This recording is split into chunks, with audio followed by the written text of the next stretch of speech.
How to report a comment on TikTok app. Hi guys, in this video I will show you how to report a comment on TikTok app easy and quick. So first thing, go to your TikTok. Choose a video that had a comment you want to report. For example, let's choose this one and go to the comments. Now let's choose a comment.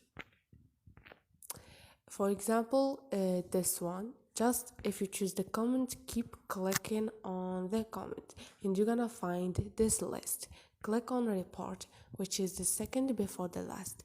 In here you can select a reason why you are reporting this comment.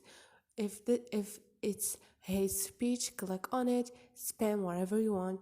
If your reason not here, click on more and you're gonna find more reasons, or you can click on other again, and this is it. In the end, click on done. Hope this video was helpful. Don't forget to subscribe and like.